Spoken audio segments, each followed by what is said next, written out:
एक और मादर चौथ है दूसरा, वो पुराना वाला भड़ुआ साला जिसको अपन ने पहले भी बात किया था हरामी के बारे में। क्या कहता है कि पुलिस और फौज में वही लोग जाते हैं जो अनपढ़ होते हैं या जिनके घर में कोई 1 रुपए का पढ़ा नहीं होता है, और जो लोग सिर्फ और सिर्फ 10वीं 12वीं बड़ी मुश्किल से पास कर पाते हैं वो लोग जाते हैं। सुन, अब तेरे को बताता हूं, अबे चूतिए मादर चौथ, तेरे को पता भी है फौजी होता कौन है? भारत का राष्ट्रपति, भारत का राष्ट्रपति भवन, हर राज्य का मुख्यमंत्री भवन, हर राज्य का सांसद, पार्षद, विधायक, हर राज्य का डेमोक्रेटिक जितना भी बड़ा आदमी हो, हर राज्य का संविधान मतलब सुप्रीम कोर्ट हो चाहे हाई कोर्ट हो, उसकी सुरक्षा में हर चौक पे खड़ा हुआ एक पुलिस का सिपाही, हर बड़े एस्टेब्लिशमेंट के सामने संतरी बन के खड़ा हुआ एक सिपाही। अबे तेरी औकात नहीं बहन चोत की तू उनके बराबर का बन सके। वो इस देश को चलाते हैं। तू अगर इन मंचों पे जाके इतनी बड़ी बड़ी बात कर पा रहा है ना, भोसड़ी के इसलिए कर पा रहा है क्योंकि वहां सिपाही हर चौगड्डे पर तेरे लिए खड़े और तेरे जैसे मादर चौधों को इतनी परमिशन दे रखी है। यही प्रॉब्लम है।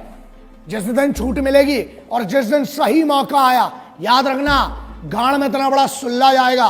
बहन चोद, अभी तूने बहुत मोहब्बत देखी और बहुत हुआ सम्मान तुम्हारा मादर चोदों। एक और सेंटेंस बोला इसने बहन चोद ने कि पैसा देके घूस देके जाते हैं। अबे चूते तेरे पास दिमाग है लौड़े?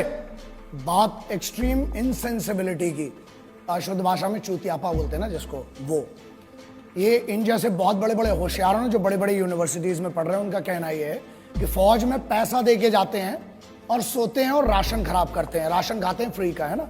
चलो इसका बड़ा सिंपल सा आप समझो, जितनी आपकी समझदारी है ना। अगर पैसा देके जाना है तो फौज में क्यों जाएगा आदमी? मरने के लिए।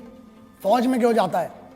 फौज में कंफर्टेबल लाइफ नहीं है, तुम्हारे जैसी नहीं है। और बोलते हैं, हाँ एक और बात बोली कि आलसी है जो फौज में जाते हैं, वो लोग आलसी हैं इसलिए सो रहे हैं।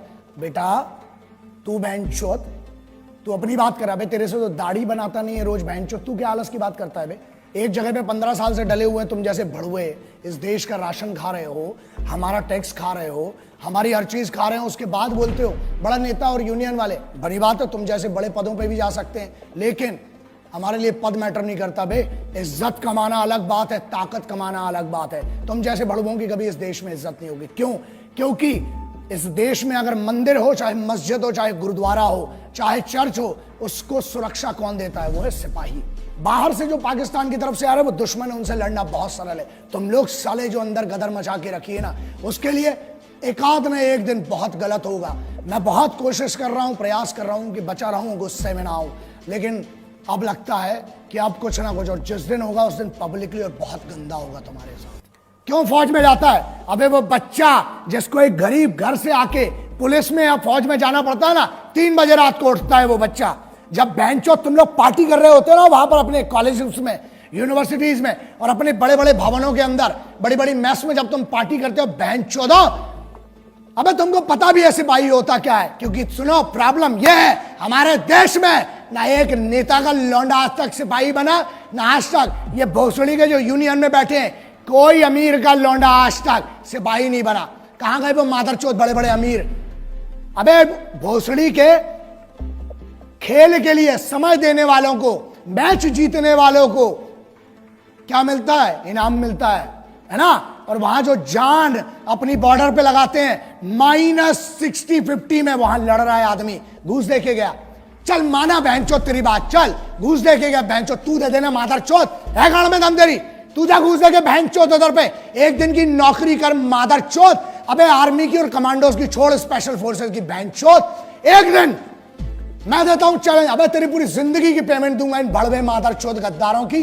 जा एक दिन ट्रैफिक पुलिस का काम करके देख मादरचोद, धूप में वहां खड़े होकर देख, पानी में खड़ा होकर देख, मुंबई पुलिस हो, चाहे दिल्ली पुलिस हो, चाहे हरियाणा हो, चाहे उत्तर प्रदेश हो, एक पुलिस के सिपाही का काम करके देख। फौज की तो बहुत दूर की बात है, तेरी गांड में इतनी दम नहीं है बहनचोद। और सुन, ये बात क्लियर सुन ले, आज तुम जैसे मादरचोदों को अगर मार के जेल जाना पड़ा, 14 साल मंजूर है बहनचोद। जिस दिन मेरे सामने पड़े ना मादरचोद, मारूंगा, लेकिन एक बात पक्की है, पब्लिकली मारूंगा, अकेले कभी नहीं मारूंगा, क्योंकि तुम जैसे आगे और पैदा ना हो बहनचोद। अबे मुझे तो शर्म आती है, माफ करना, जिसने तेरे को पैदा किया ना, मां मुझे माफ कर दे, तेरे को भी नहीं पता था कि ऐसी मादर चोद औलाद पैदा करोगी मां आप।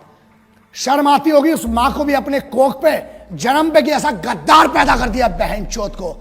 सुन मादर चोद, जिस दिन मेरे सामने आया मारूंगा, घसीट घसीट के मारूंगा बहन चोद। और दूसरी चीज, 14 साल होती ना, जमानत तो मिलेगी, आऊंगा तेरे जैसे और मादर चोदों को ढूंढूंगा, फिर मारूंगा बहन चोद।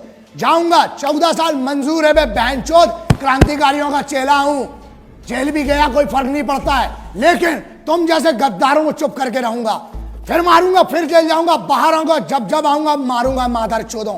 दूसरी बात मुन्ना, हमें रोज सुबह से लेकर रात तक धमकी के कॉल आते हैं, और रही बात हमारी, मादर चोदों इतनी तैयारी के साथ चलते हैं, इतना जखीरा तो खुद लेके चलते हैं बे, इतना असला बारूद, मादर चोदों 1 किलोमीटर तक धुआं धुआं करूंगा जिस दिन मैं मारने पे आया बहन चोद।